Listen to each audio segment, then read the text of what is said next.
346, chapters 23 and 24.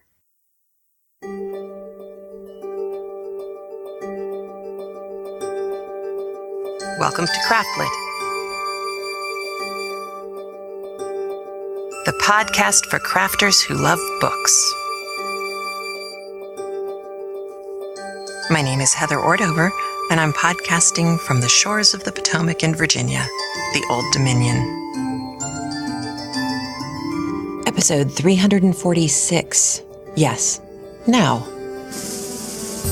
This episode brought to you by Survival Organs. Handmade organs to throw, love, or cuddle. Sewn by a survivor, for your survivor. And Knit Circus, the e-newsletter delivered to your mailbox, bringing you 3 rings of knitting, sewing, and fun. You can find out more at www.knitcircus.com. And March Hare Yarns, hand-dyed yarn, just for you. You can visit the March Hare at Etsy. And Pennywise Consulting, technology solutions for your small business. Links to all of our sponsors' pages can be found in the show notes at craftlit.com. Remember, their support for the show is what keeps it free for you. So go take a look. And yes, as soon as you're done listening today, you can go watch part 2 of the Richard Armitage Show, otherwise known as the 4-part miniseries of North and South that you can get on Netflix and stream. It's today's chapters that we have had to wait for. And we've also had to wait for today's chapters before I could play some more Larry audio. So I will have a bit of Larry audio for you at the end of today's episode as well.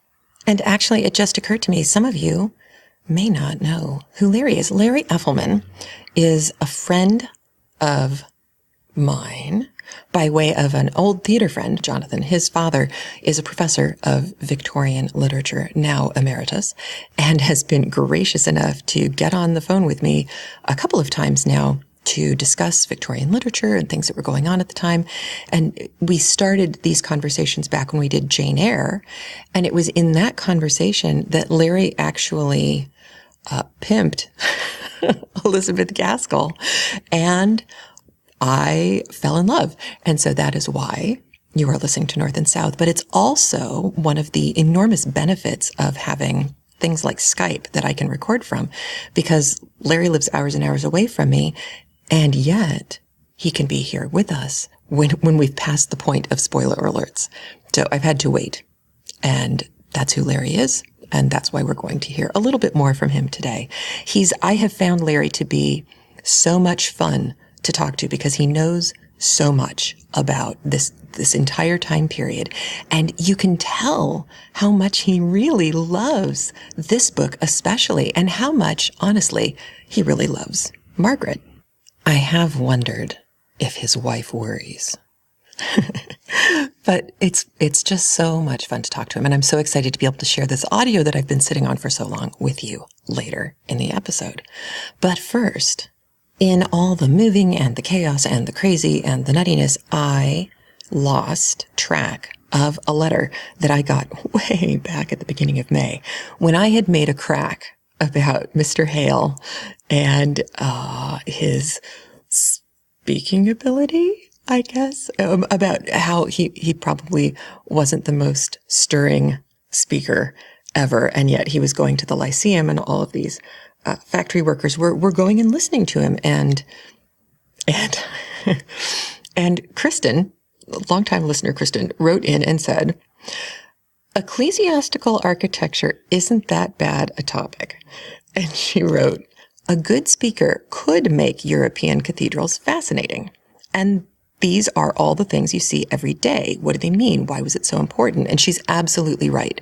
Because I used to have, I think I still have, I hope I still have, oh my goodness, David Macaulay's books. If you've never seen these, they are worth hunting down. In fact, I will try and find links so that you can pick these up. If you have kids, these are the kind of books that on a Sunday afternoon when they're bored and they have nothing to do, just hand one of these books like Underground or Pyramid or Castle or Cathedral to them and watch what happens as they thumb through these books. Because Kristen is absolutely right. Ecclesiastical architecture is fascinating.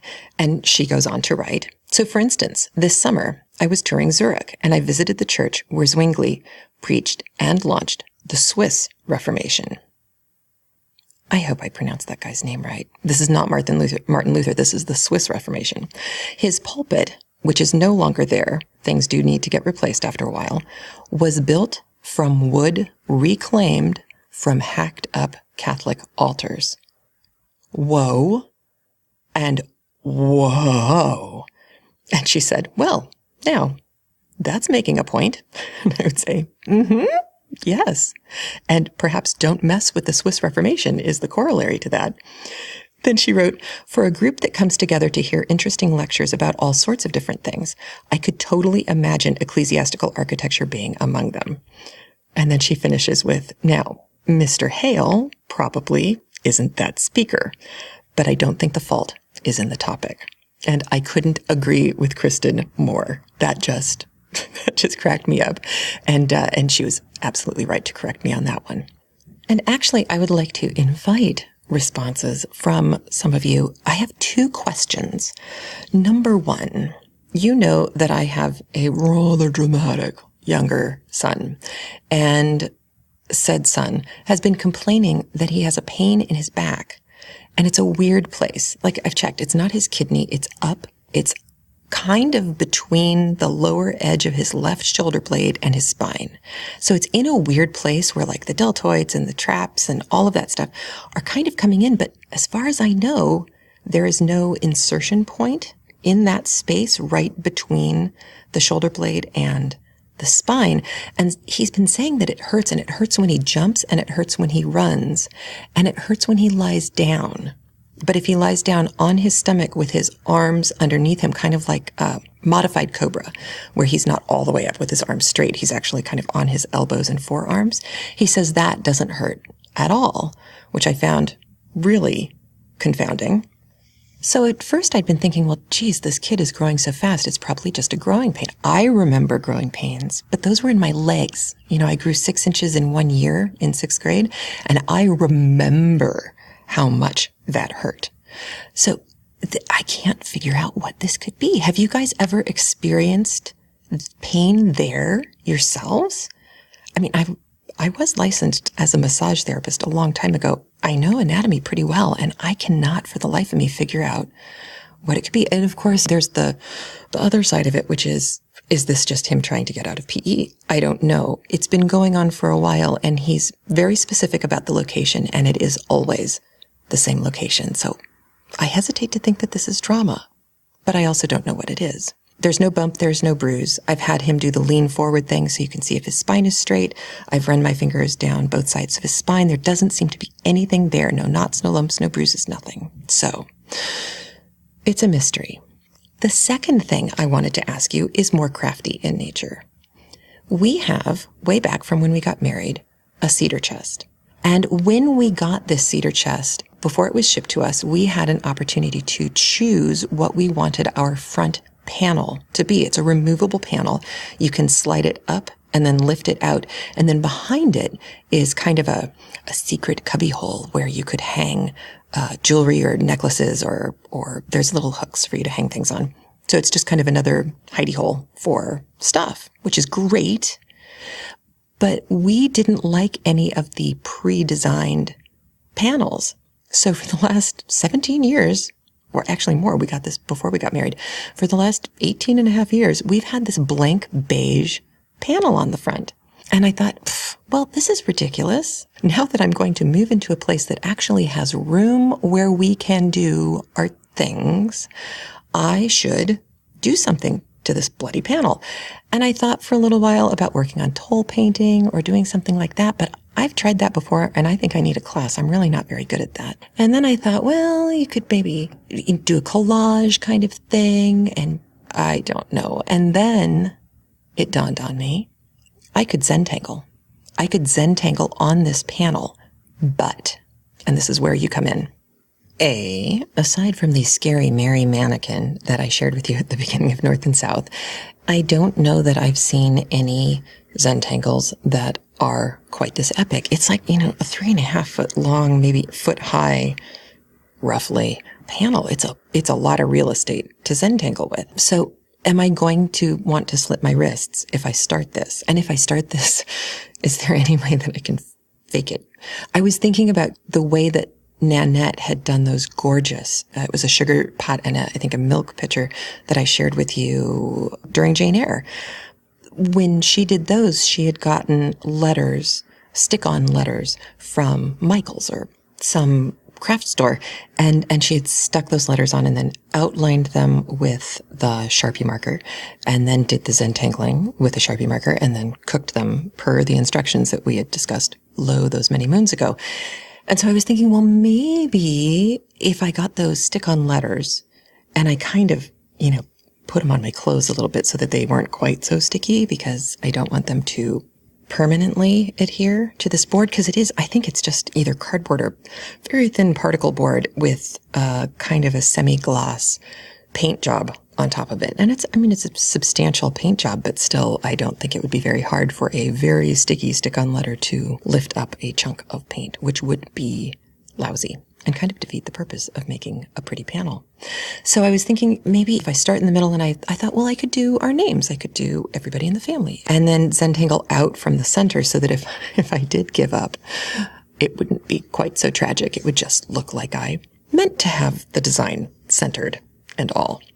But my question to you is this. Aside from, is this a ridiculous thing to do? The other question is, micron pens I tend to do better with. For some reason, I'm not as shaky with micron pens as I am with Sharpies. And that may just be because Sharpies to me scream permanent and permanent is scary. Or it could be something about the pen itself or the nib or I don't know what.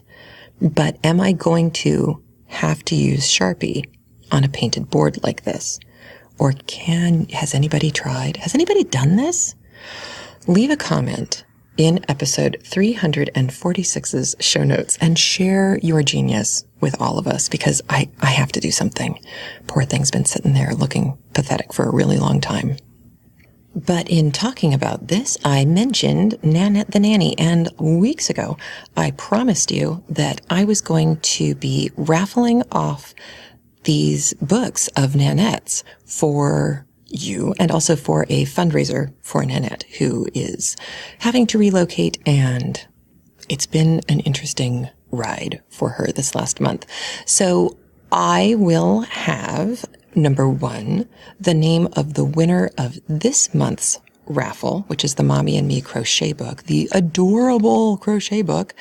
I'll be announcing the winner next episode 347, and I will be announcing where and how you can go bid on Nanette's books. It may wind up being on eBay. It may wind up being someplace else. I am still looking for the best possible place for Nanette to host this. And since I live on the web more than she does, I thought I could at least help her out with this one. But we will also be having another regular CraftLit raffle on our dedicated giveaway page as well. So keep checking and keep entering, and I'll have more information on what that book will be next week. And now let's talk about a book. So North and South, I have not been saying a whole lot about the little poems that Elizabeth Gaskell puts at the top of each chapter. And part of the reason why I haven't is she didn't put those there in the original text when she wrote this in Dickens' Household Words magazine. So I kind of, doing that kind of poetry research is not pleasant for me and can sometimes be very time consuming. But this week, the very first poem clip that she does is from Edmund Spenser's The Fairy Queen. And I know some of you have read that. So if it jumps out at you, let me tell you, it is from book 4. And then it looks like it's broken down by chapter and line. So it'd be book 4, chapter 12, line 21, I think. So that's one thing I wanted to share with you. The next one is from a Scottish poet named William Fowler. And I'm reading this to you, and I bring this all up because of this one. His poetry was unpublished in his lifetime, but these lines that you will hear at the beginning of chapter 24 are from a sonnet called The Tarantula of Love. And I am not making that up. Isn't that awesome? He lived from 1560 to 1612 and evidently had a great sense of humor. The Tarantula of Love. A poem, a sonnet. And there is one other poem thing that is going to crop up in today's chapters. We will have a description of Margaret about this, a look of calm descending on her face till it was, quote, stiller than chiseled marble, unquote. And it's actually quotationalized in the text. It has quotation marks around it. And that is because it is a line from Tennyson. The Tennyson poem it's from is called A Dream of Fair Women. This was written in 1833. And the complete citation is, at length I saw a lady within call, stiller than chiseled marble standing there, a daughter of the gods divinely tall, and most definitely fair. So I think we can all see why Miss Gaskell would have quoted that particular line and probably would have expected the people who were reading the story, at least some of them, to know where that quote came from. Tennyson, popular. So, Margaret. When last we left Margaret, she had just gotten conked on the head with, I know Gaskell uses the word pebble. I found that so odd. I suppose she didn't want to use the word rock or stone because if it were a rock or a stone in the way that I think the connotation could be understood, that would imply that she would have gotten a concussion. And she doesn't seem to have gotten a concussion. She did get dinged and she did bleed and she probably has a bruise. But that was where we left her. And you may recall, I had said at the end of last episode that I thought it was a little hard to tell whether Margaret was upset because she heard Mr. Thornton say that he loved her while she was dinged, or if it was because she heard Thornton's sister and the maid talking about her unabashed attention that she was giving Mr. Thornton by going and throwing her arms around his neck in order to save him from the mob. It's going to become quite clear in this chapter, the first chapter we listened to today, which one of those two things she was most upset about. Well, actually, which one she heard, to be honest. And then listen to her work herself up in our first chapter today, 23. It made me think of, there was a Woody Allen line saying that there are lots of things you can live without, but one of the things you cannot live without is a rationalization. You will make more rationalizations during the day than you will do anything else. And Margaret's rationalizations during chapter 23 are epic. So listen for that in 23, and then 24, I can't say a word about until afterwards. So without making you wait any longer, here's the follow-up to Margaret being so unbelievably brave and headstrong and forward-thinking and going down and rescuing a man from an angry mob. And oh, by the way, didn't you love Thornton just walking out into the middle of the crowd saying, okay, you want to kill me? Kill me. He's such a man. So here we go with the repercussions of Margaret's actions today in chapters 23 and 24 of North and South by Elizabeth Gaskell.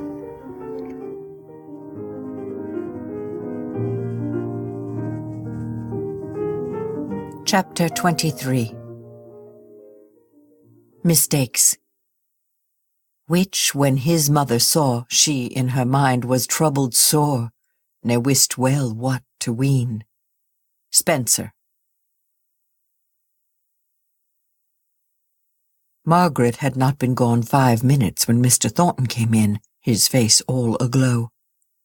I could not come sooner. The superintendent would... Where is she?" He looked round the dining room, and then almost fiercely at his mother, who was quietly rearranging the disturbed furniture and did not instantly reply. "Where is Miss Ale?" asked he again. "Gone home," said she, rather shortly. "Gone home?" "Yes, she was a great deal better. Indeed, I don't believe it was so very much of a hurt, only some people faint at the least thing." "I'm sorry she has gone home," said he, walking uneasily about. "She could not have been fit for it." "She said she was, and Mr. Lowe said she was. I went for him myself." "Thank you, mother." He stopped and partly held out his hand to give her a grateful shake, but she did not notice the movement. "What have you done with your Irish people?"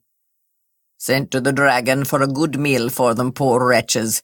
And then, luckily, I caught Father Grady, and I've asked him in to speak to them and dissuade them from going off in a body. How did Miss Ale go home? I'm sure she could not walk." "She had a cab.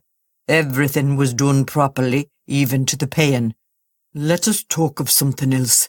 She has caused disturbance enough." "I don't know where I should have been but for her." "You become so helpless as to have to be defended by a girl?" asked Mrs. Thornton scornfully. He reddened. "Not many girls would have taken the blows on herself which were meant for me, meant with right down goodwill, too." "A girl in love will do a good deal," replied Mrs. Thornton shortly. "Mother." He made a step forwards, stood still, heaved with passion. She was a little startled at the evident force he used to keep himself calm. She was not sure of the nature of the emotions she had provoked. It was only their violence that was clear. Was it anger?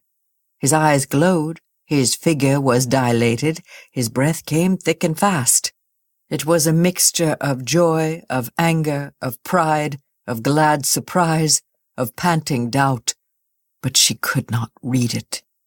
Still it made her uneasy, as the presence of all strong feeling of which the cause is not fully understood or sympathized in always has this effect. She went to the sideboard, opened a drawer, and took out a duster which she kept there for any occasional purpose. She had seen a drop of eau de cologne on the polished arm of the sofa and instinctively sought to wipe it off. But she kept her back turned to her son much longer than was necessary, and when she spoke, her voice seemed unusual and constrained. "You have taken some steps about the rioters, I suppose. You don't apprehend any more violence, do you? Where were the police? Never at hand when they're wanted." "On the contrary, I saw 3 or 4 of 'em when the gates gave way, struggling and beating about in fine fashion, and Moore came running up just when the yard was clearing. I might have given some of the fellows in charge then if I had had my wits about me. But there will be no difficulty. Plenty of people can identify them." "But won't they come back tonight?" "I'm going to see about a sufficient guard for the premises. I have appointed to meet Captain Hanbury in half an hour at the station." "You must have some tea first." "Tea? Yes, I suppose I must. It's 6:30 and I may be out for some time. Don't sit up for me, Mother." "You expect me to go to bed before I have seen you safe, do you?"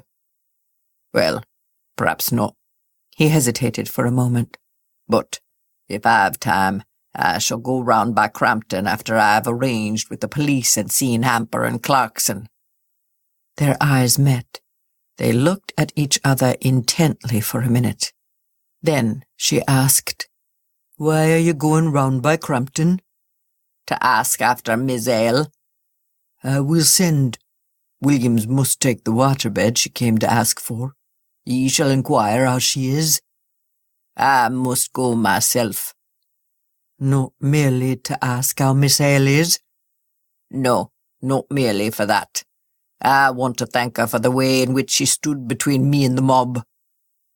"What made you go down at all? It was putting your head into the lion's mouth." He glanced sharply at her, saw that she did not know what had passed between him and Margaret in the drawing-room, and replied by another question. "Shall ye be afraid to be left without me till I can get some of the police, or had we better send Williams for them now, and they could be here by the time we have done tea? There's no time to be lost. I must be off in a quarter of an hour." Mrs. Thornton left the room. Her servants wondered at her directions, usually so sharply cut and decided, now confused and uncertain. Mr. Thornton remained in the dining-room, trying to think of the business he had to do at the police office, and, in reality, thinking of Margaret. Everything seemed dim and vague beyond, behind, besides. The touch of her arms round his neck, the soft clinging which made the dark colour come and go in his cheek as he thought of it. The tea would have been very silent, but for Fanny's perpetual description of her own feelings, how she had been alarmed, and then thought they were gone, and then felt sick and faint and trembling in every limb. "There, that's enough," said her brother, rising from the table. "The reality was enough for me."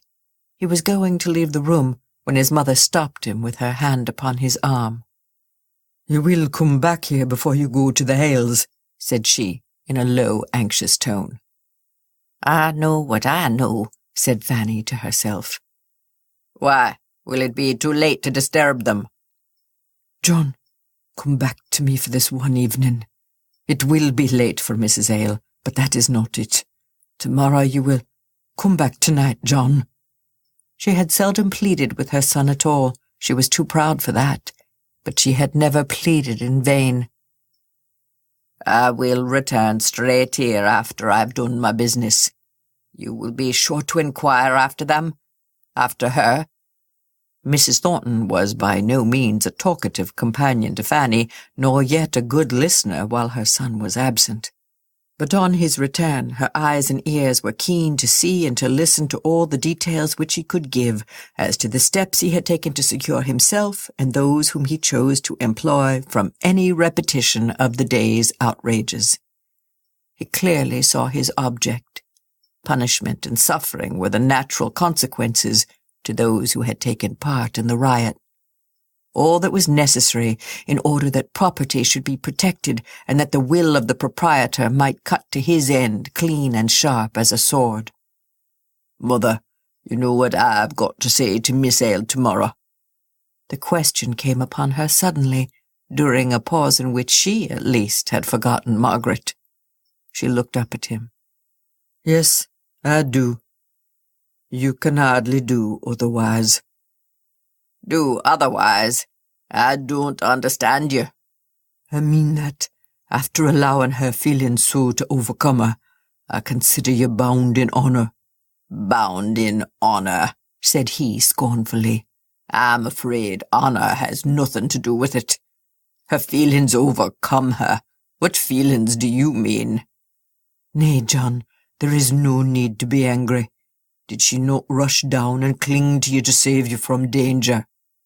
"She did," said he. "But, mother," continued he, stopping short in his walk right in front of her, "I dare not hope. I never was faint-hearted before, but I cannot believe such a creature cares for me." "Don't be foolish, John. Such a creature. Why, she might be a duke's daughter to hear you speak, and what proof more would you have, I wonder, of her caring for you? I can believe she is at a struggle with her aristocratic way of viewing things, but I like her the better for seeing clearly at last. It is a good deal for me to say," said Mrs. Thornton, smiling slowly while the tears stood in her eyes. "For after tonight, I stand second. It was to have you to myself, all to myself a few hours longer, that I begged you not to go till tomorrow." "Dearest mother." Still, love is selfish, and in an instant he reverted to his own hopes and fears in a way that drew the cold creeping shadow over Mrs. Thornton's heart. "But I know she does not care for me. I shall put myself at her feet. I must. If it were but one chance in 1,000, or 1,000,000. I should do it. Don't fear, said his mother, crushing down her own personal mortification at the little notice he had taken of the rare ebullition of her maternal feelings, of the pang of jealousy that betrayed the intensity of her disregarded love. Don't be afraid, she said coldly. As far as love may go, she may be worthy of you. It must have taken a good deal to overcome her pride.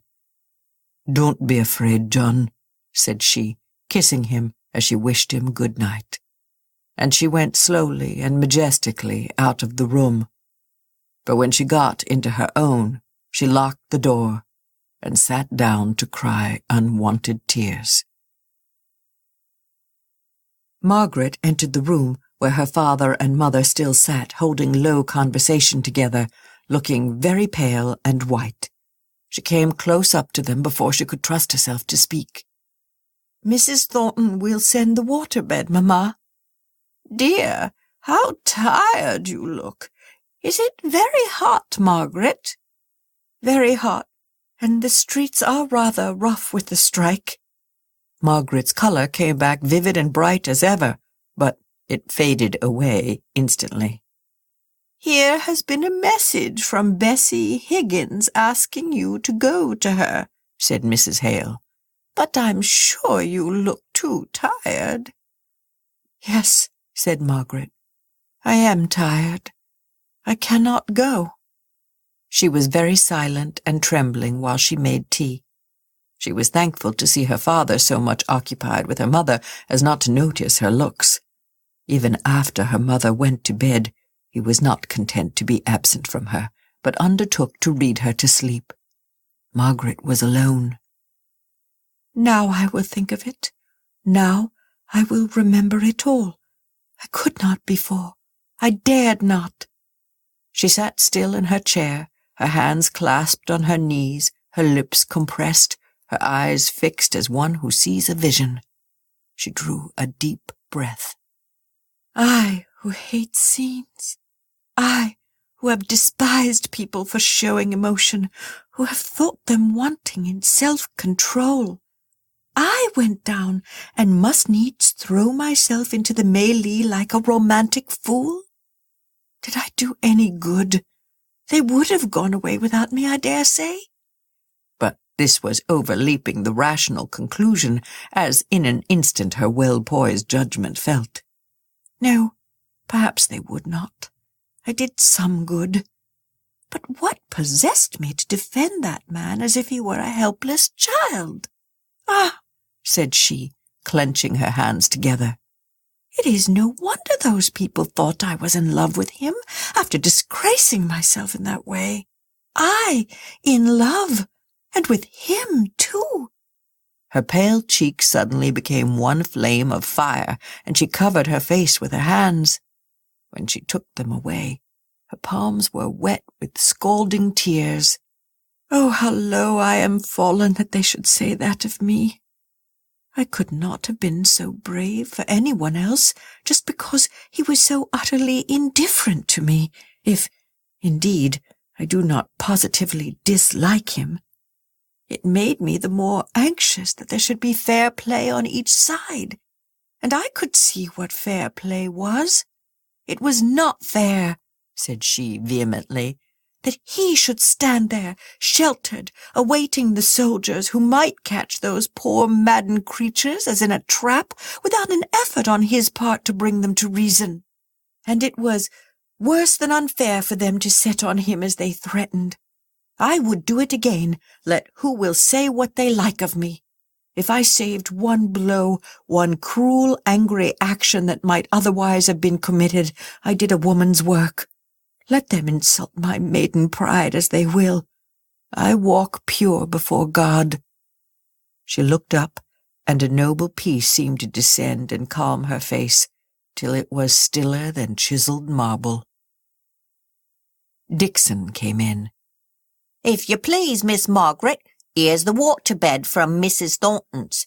It's too late for tonight, I'm afraid, for Mrs. is nearly asleep, but it will do nicely for tomorrow." "Very," said Margaret. "You must send our best thanks." Dixon left the room for a moment. If you please, Miss Margaret, he says he's to ask particular how you are. I think he must mean Mrs., but he says his last words were to ask how Miss Ale was. Me, said Margaret, drawing herself up. I am quite well. Tell him I am perfectly well. But her complexion was as deadly white as her handkerchief, and her head ached intensely. Mr. Hale now came in. He had left his sleeping wife, and wanted, as Margaret saw, to be amused and interested by something that she was to tell him. With sweet patience did she bear her pain, without a word of complaint, and rummaged up numberless small subjects for conversation, all except the riot, and that she never named once. It turned her sick to think of it. "Good night, Margaret. I have every chance of a good night myself, and you are looking very pale with your watching. I shall call Dixon if your mother needs anything. Do you go to bed and sleep like a top, for I am sure you need it, poor child." "Good night, Papa." She let her color go, the forced smile fade away, the eyes grow dull with heavy pain. She released her strong will from its laborious task. Till morning she might feel ill and weary. She lay down and never stirred. To move hand or foot, or even so much as one finger, would have been an exertion beyond the powers of either volition or motion. She was so tired, so stunned, that she thought she never slept at all. Her feverish thoughts passed and repassed the boundary between sleeping and waking, and kept their own miserable identity. She could not be alone, prostrate, powerless as she was. A cloud of faces looked up at her, giving her no idea of fierce, vivid anger or of personal danger, but a deep sense of shame that she should thus be the object of universal regard. A sense of shame so acute that it seemed as if she would fain have burrowed into the earth to hide herself, and yet she could not escape out of that unwinking glare of many eyes.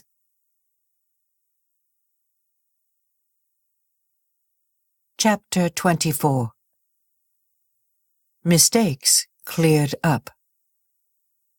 Your beauty was the first that won the place and scaled the walls of my undaunted heart, which, captive now, pines in a cative case, unkindly met with rigor for desert. Yet not the less your servant shall abide, in spite of rude repulse or silent pride. William Fowler. The next morning, Margaret dragged herself up, thankful that the night was over, unrefreshed, yet rested. All had gone well through the house. Her mother had only wakened once. A little breeze was stirring in the hot air, and though there were no trees to show the playful tossing movement caused by the wind among the leaves, Margaret knew how, somewhere or another, by wayside, in copses, or in thick green woods, there was a pleasant, murmuring, dancing sound, a rushing and falling noise, the very thought of which was an echo of distant gladness in her heart. She sat at her work in Mrs. Hale's room. As soon as that forenoon slumber was over, she would help her mother to dress after dinner. She would go and see Bessie Higgins. She would banish all recollection of the Thornton family. No need to think of them till they absolutely stood before her in flesh and blood. But of course, the effort not to think of them brought them only the more strongly before her, and from time to time the hot flush came over her pale face, sweeping it into color, as a sunbeam from between watery clouds comes swiftly moving over the sea. Dixon opened the door very softly and stole on tiptoe up to Margaret, sitting by the shaded window. "Mr. Thornton, Miss Margaret. He's in the drawing-room." Margaret dropped her sewing. "Did he ask for me? Isn't Papa come in?" He asked for you, miss, and master is out." "Very well, I will come," said Margaret quietly, but she lingered strangely. Mr. Thornton stood by one of the windows with his back to the door, apparently absorbed in watching something in the street. But in truth, he was afraid of himself. His heart beat thick at the thought of her coming. He could not forget the touch of her arms around his neck, impatiently felt as it had been at the time, but now the recollection of her clinging defense of him seemed to thrill him through and through, to melt away every resolution, all power of self-control, as if it were a wax before a fire. He dreaded lest he should go forwards to meet her with his arms held out in mute entreaty that she would come and nestle there as she had done all unheeded the day before, but never unheeded again. His heart throbbed loud and quick. Strong man as he was, he trembled at the anticipation of what he had to say, and how it might be received. She might droop and flush and flutter to his arms as to her natural home and resting place. One moment he glowed with impatience at the thought that she might do this. The next, he feared a passionate rejection, the very idea of which withered up his future with so deadly a blight that he refused to think of it. He was startled by the sense of the presence of someone else in the room. He turned round. She had come in so gently that he had never heard her. The street noises had been more distinct to his inattentive ear than her slow movements in her soft muslin gown. She stood by the table, not offering to sit down. Her eyelids were dropped half over her eyes. Her teeth were shut, not compressed. Her lips were just parted over them, allowing the white line to be seen between their curve. Her slow, deep breathings dilated her thin and beautiful nostrils. It was the only motion visible on her countenance. The fine-grained skin, the oval cheek, the rich outline of her mouth, its corners deep set in dimples, were all wan and pale today, the loss of their usual natural healthy color being made more evident by the heavy shadow of the dark hair brought down upon the temples to hide all sign of the blow she had received. Her head, for all its drooping eyes, was thrown a little back in the old proud attitude. Her long arms hung motionless by her sides. Altogether, she looked like some prisoner, falsely accused of a crime that she loathed and despised, and from which she was too indignant to justify herself. Mr. Thornton made a hasty step or two forwards, recovered himself, and went with quiet firmness to the door, which she had left open, and shut it. Then he came back, and stood opposite to her for a moment, receiving the general impression of her beautiful presence, before he dared to disturb it, perhaps to repel it by what he had to say. "Miss Hale, I was very ungrateful yesterday." "You had nothing to be grateful for," said she, raising her eyes and looking full and straight at him. "You mean, I suppose, that you believe you ought to thank me for what I did." In spite of herself, in defiance of her anger, the thick blushes came all over her face and burnt into her very eyes, which fell not, nevertheless, from their grave and steady look. "It was only a natural instinct. Any woman would have done just the same. We all feel the sanctity of our sex as a high privilege when we see danger. I ought rather," said she hastily, "to apologize to you for having said thoughtless words which sent you down into the danger." "It was not your words. It was the truth they conveyed, pungently as it was expressed. But you shall not drive me off upon that, and so escape the expression of my deep gratitude, my—" He was on the verge now. He would not speak in the haste of his hot passion. He would weigh each word. He would. And his will was triumphant. He stopped in mid-career. "I do not try to escape from anything," said she. "I simply say that you owe me no gratitude, and I may add that any expression of it will be painful to me because I do not feel that I deserve it. Still, if it will relieve you from even a fancied obligation, speak on." "I do not want to be relieved from any obligation," said he, goaded by her calm manner. "Fancied or not fancied, I question not myself to know which. I choose to believe that I owe my very life to you. Smile, and think it an exaggeration if you will. I believe it, because it adds a value to that life to think, oh, Miss Hale," continued he, lowering his voice to such a tender intensity of passion that she shivered and trembled before him, "to think circumstance so wrought that whenever I exult in existence henceforward, I may say to myself, all this gladness in life, all honest pride in doing my work in the world, all this keen sense of being, I owe to her. And it doubles the gladness, it makes the pride glow, it sharpens the sense of existence till I hardly know if it is pain or pleasure to think that I owe it to one.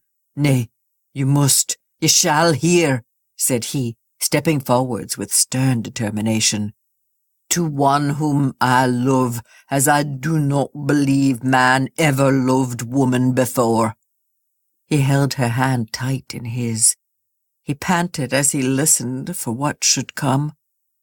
He threw the hand away with indignation as he heard her icy tone. For icy it was, though the words came faltering out, as if she knew not where to find them. "Your way of speaking shocks me. It is blasphemous. I cannot help it if that is my first feeling. It might not be so, I dare say, if I understood the kind of feeling you describe. I do not want to vex you, and besides, we must speak gently, for Mamma is asleep. But your whole manner offends me." "How?" exclaimed he. "Offends you? I am indeed most unfortunate." "Yes," said she with recovered dignity. "I do feel offended, and I think justly. You seem to fancy that my conduct of yesterday," again the deep carnation blush, but this time with eyes kindling with indignation rather than shame, "was a personal act between you and me, and that you may come and thank me for it, instead of perceiving, as a gentleman would, yes, a gentleman," she repeated in allusion to their former conversation about that word, "that any woman worthy of the name of woman would come forward to shield with her reverenced helplessness a man in danger from the violence of numbers." "And the gentleman thus rescued is forbidden the relief of thanks," he broke in contemptuously. "I am a man. I claim the right of expressing my feelings." "And I yielded to the right, simply saying that you gave me pain by insisting upon it," she replied proudly. "But you seem to have imagined that I was not merely guided by womanly instinct, but—" and here the passionate tears, kept down for long, struggled with vehemently, came up into her eyes and choked her voice, "but that I was prompted by some particular feeling for you. You! Why, there was not a man, not a poor desperate man in all that crowd for whom I had not more sympathy, for whom I should not have done what little I could more heartily." "You may speak on, Miss Hale. I am aware of all these misplaced sympathies of yours. I now believe that it was only your innate sense of oppression. Yes, I, though a master, may be oppressed, that made you act so nobly as you did. I know you despise me. Allow me to say, it is because you do not understand me." "I do not care to understand," she replied, taking hold of the table to steady herself, for she thought him cruel, as indeed he was, and she was weak with her indignation. "No, I see you do not. You are unfair and unjust." Margaret compressed her lips. She would not speak in answer to such accusations. But for all that, for all his savage words, he could have thrown himself at her feet and kissed the hem of her garment. She did not speak. She did not move. The tears of wounded pride fell hot and fast. He waited a while, longing for her to say something, even a taunt to which he might reply. But she was silent. He took up his hat. "One word more. You look as if you thought it tainted you to be loved by me. You cannot avoid it. Nay, I, if I would, cannot cleanse you from it. But I would not if I could. I have never loved any woman before. My life has been too busy, my thoughts too much absorbed with other things. Now I love, and will love. But do not be afraid of too much expression on my part." "I am not afraid," she replied, lifting herself straight up. "No one yet has ever dared to be impertinent to me, and no one ever shall." "But, Mr. Thornton, you have been very kind to my father," said she, changing her whole tone and bearing to a most womanly softness. "Don't let us go on making each other angry. Pray don't." He took no notice of her words. He occupied himself in smoothing the nap of his hat with his coat sleeve for half a minute or so, and then, rejecting her offered hand, and making as if he did not see her grave look of regret, he turned abruptly away and left the room. Margaret caught one glance at his face before he went. When he was gone, she thought she had seen the gleam of unshed tears in his eyes, and that turned her proud dislike into something different and kinder, if nearly as painful. Self-reproach for having caused such mortification to anyone. "But how could I help it?" asked she of herself. "I never liked him. I was civil, but I took no trouble to conceal my indifference. Indeed, I never thought about myself or him, so my manners must have shown the truth. All that yesterday he might mistake, but that is his fault, not mine. I would do it again if need were, though it does lead me into all this shame and trouble." The lady doth protest too much, methinks. So, Thornton, dude, tears in his eyes. And the whole scene with his mom, wasn't that lovely? I was going to say interesting, but it's not. It's lovely. That reluctance that she has to let him go. And it's interesting because I've never, not with this book, I've never gotten any kind of weird Oedipal thing between them. It really does seem to be a relationship of, I mean, aside from just mother-son stuff, of real mutual respect for each other's strengths, massive amounts of strength. And so that moment of saying, please don't go tonight. Just let us stay like this. It is a scene that I particularly like in the miniseries. The woman who plays his mother is spectacular. They all are. But one of the interesting things for you who decide to watch the miniseries that I'm curious to see if you have the same reaction that I do. I have found that I much prefer this last Thornton-Margaret scene in the book than in the miniseries. And I was trying all week long to figure out what is it about the scene in the filmed version that was bugging me so much. And ultimately, I think it comes down to this.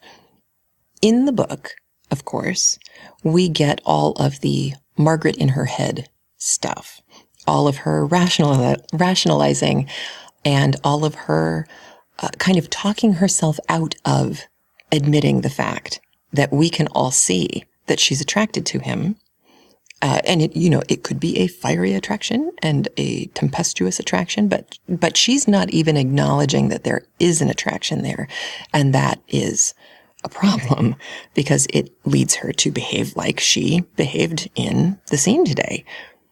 In the movie, of course, they can't do all of that internal thinking stuff because they don't really have a voiceover narration motif going in this particular miniseries. Sometimes they do things like that, but they didn't here. And it would be strangely intrusive, I think, in the filmed version as it stands. Plus, 4 episodes is not a lot to cover this book. A lot happens in this book. So I am not saying that I dislike the scene as it was filmed. It's that I like the book's version better because Margaret makes more sense.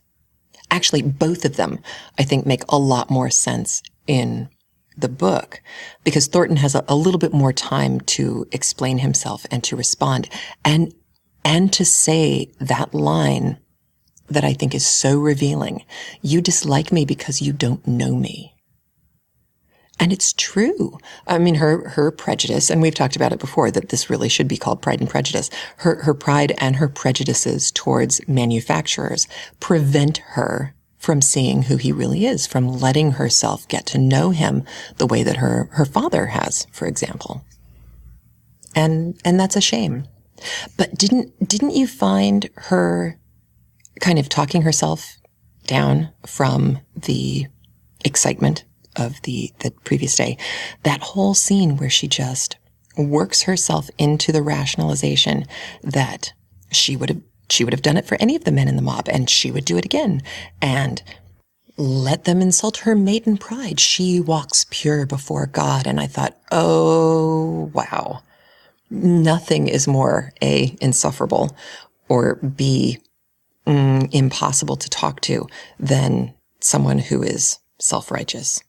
And boy, is she right here, right now, which is interesting because she is not that kind of character 98% of the time. It's just when it comes to Mr. Thornton. And I say the self-righteous thing, knowing full well how often I have spent my time being self-righteous. So I am pointing the finger back at myself on that one as well. And I think for the rest of our time together, I am going to play you out by letting you listen to part of the conversation right before we get to new spoilers between our Victorian scholar and me. So here you are, our Professor Emeritus of Victorian Literature, Larry Effelman.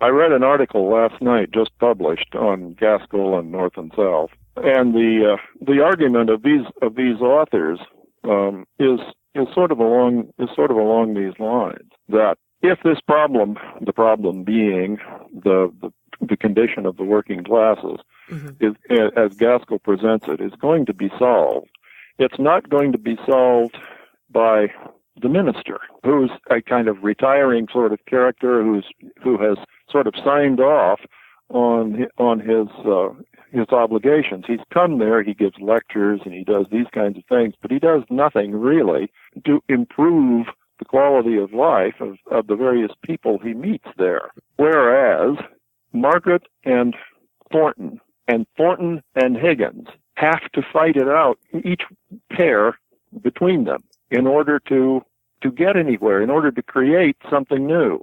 They can't be retiring. They can't do what her father has done. They have to meet each other face to face and fight this out and argue it out. And that's the way Gaskell has set this novel up. I wonder if that was shocking to have a woman be in the middle of all of that. Because Margaret's very girl-y, she's very much, she seems to me to be someone who very much keeps in her place, where Jane Eyre doesn't exactly do that. Jane tends to get in people's faces more. Well, Margaret might not get in, say, Thornton's face, as you put it, quite as badly or as much as other heroines might, but she's in there fighting. She does throw her arms around his neck scandalously in front of the rioters. It's clear from the very beginning of the novel that Thornton and she are attracted to each other, and that ultimately this is going to work out. Yep. On page 60 in the edition I read, for instance, we discover that Mr. Thornton has replaced the offensive wallpaper. Yes. Well, that's a sign he's not as awful a person as Margaret has supposed. So that inevitably the two are going to work this out. But it's not going to be easy, and Margaret is going to assert herself, as she must. And Higgins will assert himself. And it's between those assertions, the arguing between Margaret and Thornton, and the arguing between Thornton and Higgins, that creates progress. Margaret's father doesn't create any progress. He has retreated, and he's very sad, and he's sorry, and he has the right sort of emotions, but he doesn't do anything. Whereas Margaret, in her own way, forces the issue. And all the way along too, when she goes up and she's looking at the property. Oh yeah. And just taking the bull by the horns over and over again. Well, you can note, I think, that she has an almost masculine role in Victorian terms, not masculine role in terms of truth. Right. But she does all of the work in that family. She organizes the move. Yep. She finds the place to live. She gets the wallpaper changed. She asserts herself over and over again in places where some kind of leadership is necessary. So she has an almost unconventional role from the very beginning of the novel. I was surprised at how very, very modern she felt as a character in some ways. And then there are moments like the wallpaper. The first time I read it, I thought, oh, really? Seriously? That is the only thing you're going to... And then I thought, no. If you're a woman, you are going to be spending at least 80% of your days in that room with that wallpaper. And if it's a Charlotte Perkins Gilman yellow wallpaper situation, then you really need to make a change. You need to change the wallpaper. It's not a small thing if that's the only room you get to live your life in for the most part, except for, visiting. Yeah. And there was no one to visit there, so.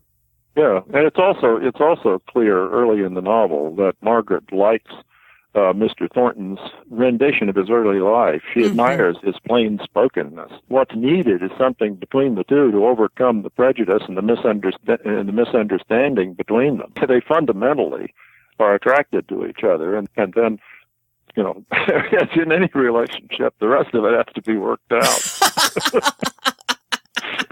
That's so true. It's like the easy part's done. Now we got to get the hard part. Yeah, you changed the wallpaper. Now get on with it. If only life were that simple all yes, the time. Indeed. And she recognizes that Thornton may be hard, but he's also fair. Mm-hmm. Yeah. And I think that's something that she can respect.